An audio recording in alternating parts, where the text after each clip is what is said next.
Dam کی زد میں آ جانے والی 4600 ٹن وزنی ترکی کی تاریخی ایوبی مسجد اور دیگر قدیمی آثار کی اصل مقام سے 3 کلومیٹر دور منتقل کرنے کے مناظر نے دنیا کو حیران کر دیا۔ والعصر نیوز کی تحیر انگیز اور درد بھری رپورٹ سنتے ہیں علا حیدر سے۔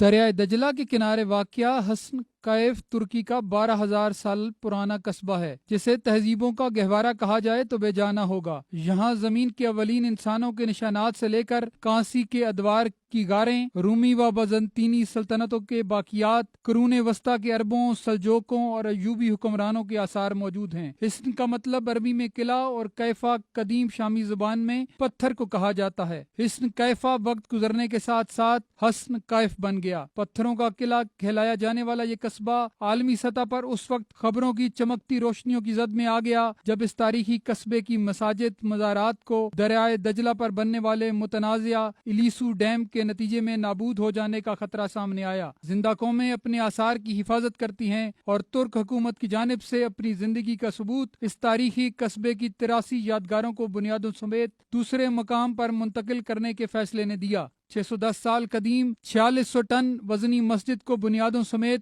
حسن کیف قصبے سے چند کلومیٹر دور نئی سائٹ پر منتقل کرنے کے مناظر نے دنیا کو حیران کر دیا۔ دسمبر 2018 میں ایوبی مسجد کو 3 حصوں میں تقسیم کر کے دوسرے مقامات پر خودکار روبوٹک گاڑی کے ذریعے منتقل کر دیا گیا۔ صرف مسجد ہی نہیں، ایک قدیم حمام اور 1100 ٹن وزنی زین البے کے مزار کو بھی نئی سائٹ پر منتقل کیا گیا، جہاں ایک ترک حکمران کے جنگجو بیٹا مدفون تھا جو 600 سال قبل عثمانیوں کے ساتھ جنگ میں مارا گیا تھا۔ ہزاروں ٹن وزنی حسن کیف کے تاریخی مقامات کی منتقلی یقیناً ایک انوکھا واقعہ ہے، وہیں ایک فکر اور درد انگیز بھی ہے۔ کس قدر درد کا مقام ہے کہ بے نام و نشان اولین انسانوں کے آثار کی بقا کے لیے تو پوری دنیا چیخ اٹھی۔ ترک حکومت نے بھی ڈیم کے منصوبے کے باوجود کئی دہائیوں تک اس قصبے کو محفوظ بنانے کے منصوبے بناتی رہی، لیکن وہ عظیم ہستیاں جن کے قدم اس زمین کے لیے فخر کا باعث تھے، جن کے نقش کرۂ ارض ہی نہیں اربوں انسانوں کے دلوں اور کائنات کی ہر شے پر نقش ہیں، کہ آثار کو سرزمین حجاز پر آل سعود کے قبضے کے بعد صفحہ ہستی سے مٹا دیا گیا۔ لیکن نہ تو آثار قدیمہ کے محافظ حرکت میں آئے، نہ مسلم حکمرانوں کے کانوں پر جوں رینگی۔ ترک حکمران کے جنگجو شہزادے کے مزار کو بچانے کے لیے اربوں روپے صرف کر دیے گئے، لیکن جنت کے شہزادوں کے مزارات جنت البقیع اور جنت المعلا میں بلڈوزروں کے نیچے کچل دیے گئے۔ نہ غیرت مسلم جاگی، نہ عالمی ضمیر۔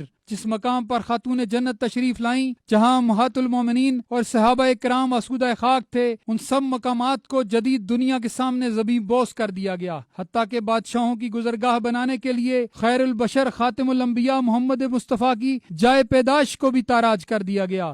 نبی رحمت سے منسوف طائف کے درخت کو بھی اکھاڑ دیا گیا۔ یہ اعزاز پورے کرۂ ارض پر صرف تحریک نفاذ فقہ جعفریہ کو حاصل ہے کہ جس نے قائد ملت جعفریہ آغا سید حامد علی شاہ موسوی کی قیادت میں پوری دنیا میں ان لاوارث قرار دیے جانے والے مزارات اور آثار کی بحالی کا نعرہ بلند کر رکھا ہے۔ ہر مظلوم اور عاشق رسول و اہل بیت اس دن کے انتظار میں ہے جب بنت رسول سیدہ فاطمہ زہرا کا 11واں بیٹا دنیا میں تشریف لا کر انسانیت کے محسنوں کے آثار بحال کروائے گا۔ ایک روز یہ منظر بدلے گا، ایک دن یہ چمن لہرائے گا، خنجر کا کلیجہ کانپے گا، تلوار کا سر جھک جائے گا، اس روز فضائے عالم میں بس ایک علم لہرائے گا، الاجل یا امام۔